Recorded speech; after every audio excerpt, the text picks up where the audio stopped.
My 1970s Omega Speedmaster Professional Mark II needed professional help, so I sent it back to Omega in Switzerland. Hi, this is Mike with Watch with Mike. I am in downtown Switzerland because I have an Omega Speedmaster here that's being repaired. Now, I couldn't wait for it. They said it would take months and months, so I decided to come here to Switzerland to see if I can get them to hurry up my watch. Let me just ask somebody on the street, excuse me, sir, do you know how long it takes for Omega to fix a watch? It can range from 3 to 9 months, depending on how complex it is. I have to say, if you haven't recognized him already, this is actually my buddy Dayton. Dayton also has a YouTube channel. I shoot watches. It's like I forget everything as soon as I see that red light, but I'm just going to keep on going. Dayton is a fellow YouTuber. Coincidentally, we both started watch YouTube channels about the same time. Dayton lives in Switzerland, in Geneva, and he's nicely come down to Princeton, New Jersey today to visit me. We are here in lovely downtown Princeton. This is the Princeton University campus, and we're just hanging out. We're talking watches. We thought we'd stop by Hamilton Jewelers here, which is this lovely Tudor Swiss German style building. Yep, very much so. So that's about it. Two watch guys, like I think combined, what do we have? Like maybe almost 3 years experience combined doing you were going to say watchmaking? though, together we have 118 years of experience, just not in watchmaking. Yes. I would say, eating, walking, which I think are important for watchmakers. You got to get the basics down first. Yeah. So anyway, that's just a quick hi. I am going to lead into in this video exactly what's going on with my Omega watch that's currently at Omega in Switzerland, but I just wanted to introduce my friend. Please check out his channel. It's I Shoot Watches, and this is Dayton Taylor. Thanks a lot, Mike. Be good. So before I jump into my Speedmaster update, I wanted to once again extend a special thanks to Dayton from I Shoot Watches for taking time during his visit to New York to see me. His channel is a wealth of information, especially for any Omega enthusiast, or really for anyone interested in Swiss watches, watchmaking tools and techniques, and behind-the-scenes stories about the Swiss watch industry. So please check out I Shoot Watches. So earlier this year, I sent my Speedmaster Mark II to the Omega Service Center in Switzerland. Before I said goodbye, I took a deep dive into the watch, putting it under the microscope and on the timegrapher. You can view that video via the link at the top of the screen. My suspicions were correct. It needed professional help. Doing this rebuild was way out of my skill set, and even if I could, genuine Omega parts for this vintage are hard to obtain.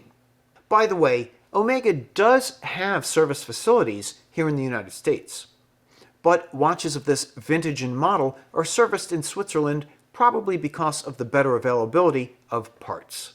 Servicing an Omega here in the US works like this. You start your journey by visiting an Omega boutique.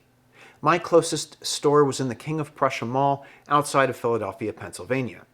I drove down right after New Year's of 2023. The mall was still in its holiday splendor, but without the crowds. Yay!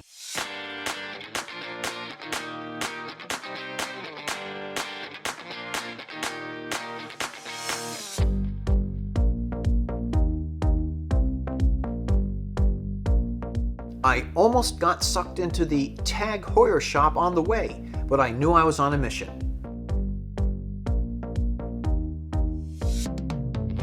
The front of the Omega boutique teased me with more Omegas than I've ever seen in one place.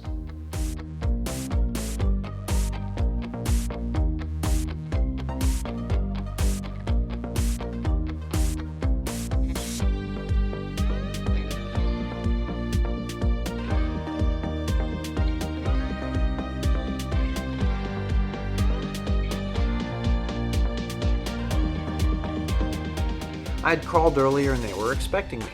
Joshua, the boutique manager, escorted me to a quiet intake area and pampered me with a fancy beverage, where he then examined and documented the watch, answered all my questions, and gave me some expectations of what might need to be replaced or repaired, what the costs might be, and how long it would take. Here's a quick look at the service form that includes the model information and the current condition. Joshua's initial concerns was the condition of the original tritium dial and the bracelet being worn with loose links. I gave him written authorization to repair up to a certain amount. If after service examined the watch and I did not want to have it repaired, there would be a $75 fee. 2 weeks later, I got a call from Olga that the watch had already been examined in Switzerland and their service recommendations were in line with Joshua's initial assessment. The dial needed to be replaced because water had gotten into the watch and oxidized the dial back. If that oxidation were to flake off, it would surely get into the movement, so I authorized the dial replacement. I was pleased that the $900 intervention charge included the full movement service, new pushers, a new mineral glass crystal that includes the tachymeter scale, new hands, and a case polishing. I also opted for the new bracelet. The cost as everything stands is just under $1,600, which matched my expectations. If you're wondering, I was promised that the service center would return all used and removed parts.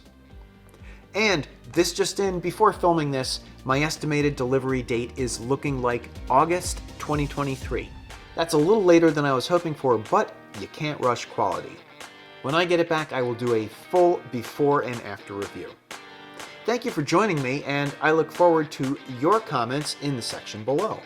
Please also check out I Shoot Watches for more horology content. I'm Mike, the channel is Watch with Mike. Be good, be well, and be safe, and I look forward to our next time together.